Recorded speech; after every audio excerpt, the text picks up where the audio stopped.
इस साल रंगों के त्योहार होली के दिन साल का पहला चंद्र ग्रहण लगने जा रहा है। यह ग्रहण 3 मार्च को पड़ेगा, जो भारत में भी दिखाई देगा और इसलिए इसका सूतक काल भी मान्य होगा। इस साल रंगों के त्योहार होली के दिन साल का पहला चंद्र ग्रहण लगने जा रहा है। यह ग्रहण 3 मार्च को पड़ेगा, जो भारत में भी दिखाई देगा और इसलिए इसका सूतक काल भी मान्य होगा। इस साल रंगों के त्योहार होली के दिन साल का पहला चंद्र ग्रहण लगने जा रहा है। यह ग्रहण 3 मार्च को पड़ेगा, जो भारत में भी दिखाई देगा और इसलिए इसका सूतक काल भी मान्य होगा।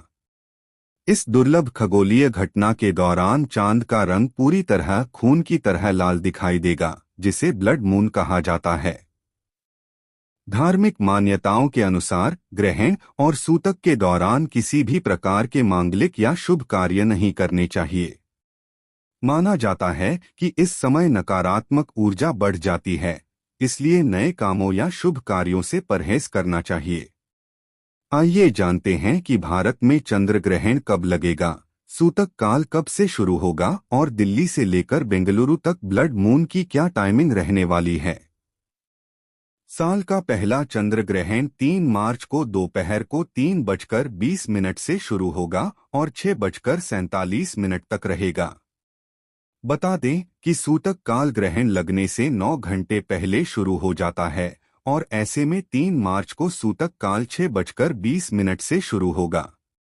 इस समय मूर्ति स्पर्श और भोजन बनाने या खाने की मनाही होती है। दिल्ली से लेकर बेंगलुरु तक कितने बजे दिखेगा ब्लड मून? 1. दिल्ली शाम 6:26 से लेकर शाम 6:46 तक कुल 20 मिनट। 2. प्रयागराज शाम 6:08 से लेकर शाम 6:46 तक कुल 38 मिनट। 3. कानपुर शाम 6:14 से लेकर शाम 6:46 तक कुल 32 मिनट। 4. वाराणसी शाम 6:04 से लेकर शाम 6:46 तक कुल 43 मिनट। 5. पटना शाम 5:55 से लेकर शाम 6:46 तक कुल 51 मिनट। 6. रांची शाम 5:55 से लेकर शाम 6:46 तक कुल 51 मिनट। 7. कोलकाता शाम 5:43 से लेकर शाम 6:46 तक कुल 1 घंटा 03 मिनट। 8. भुवनेश्वर शाम 5:54 से लेकर शाम 6:46 तक कुल 52 मिनट। 9. गुवाहाटी शाम 5:27 से लेकर शाम 6:46 तक कुल 1 घंटा 19 मिनट। 10. चेन्नई शाम 6:21 से लेकर शाम 6:46 तक कुल 26 मिनट। 11. हैदराबाद शाम 6:26 से लेकर शाम 6:46 तक कुल 20 मिनट। 12. बेंगलुरु शाम 6:32 से लेकर शाम 6:46 तक कुल 14 मिनट। होलिका दहन कब 2 और 3 मार्च कब 2026? पंडित राकेश झा के अनुसार पूर्णिमा तिथि 2 दिन है, 2 और 3 मार्च को, लेकिन 3 मार्च को प्रदोष काल लगने से पहले ही पूर्णिमा तिथि समाप्त हो जा रही है। धर्म सिंधु ग्रंथ के अनुसार यह कहा गया है कि अगर दोनों दिन पूर्णिमा तिथि लग रही है, अगर पहले दिन पूर्णिमा तिथि में प्रदोष काल का स्पर्श हो रहा है और दूसरे दिन नहीं हो रहा है, तो पहले दिन ही भद्रा रहित काल में होलिका दहन कर लेना चाहिए। लेकिन अब की बार होलिका दहन 2 मार्च को पूर्णिमा के साथ भद्रा का साया भी है। लेकिन शास्त्रों में कहा गया है कि भद्रा मुख का त्याग करके प्रदोष काल में होलिका दहन किया जा सकता है।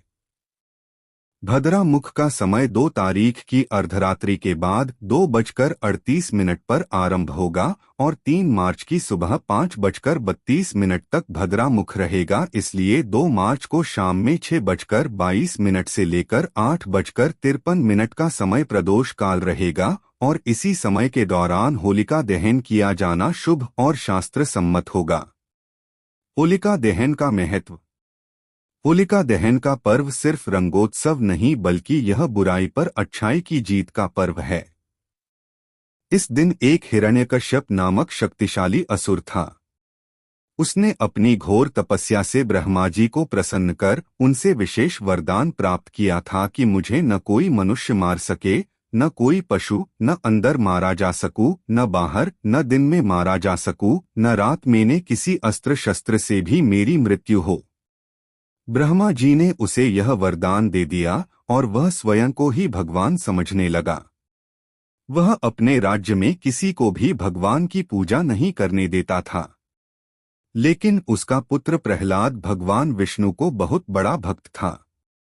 उसे सबक सिखाने के लिए उसने अपनी बहन को होलिका को अपने पुत्र को लेकर अग्नि में बैठने के लिए कहा। होलिका को वरदान प्राप्त था कि वह अग्नि से नहीं जलेगी, लेकिन उस दिन ऐसा नहीं हुआ। भगवान विष्णु ने अपने भक्त प्रहलाद की रक्षा की और होलिका अग्नि में जलकर राख हो गई। तभी से होलिका दहन की परंपरा चला रही है।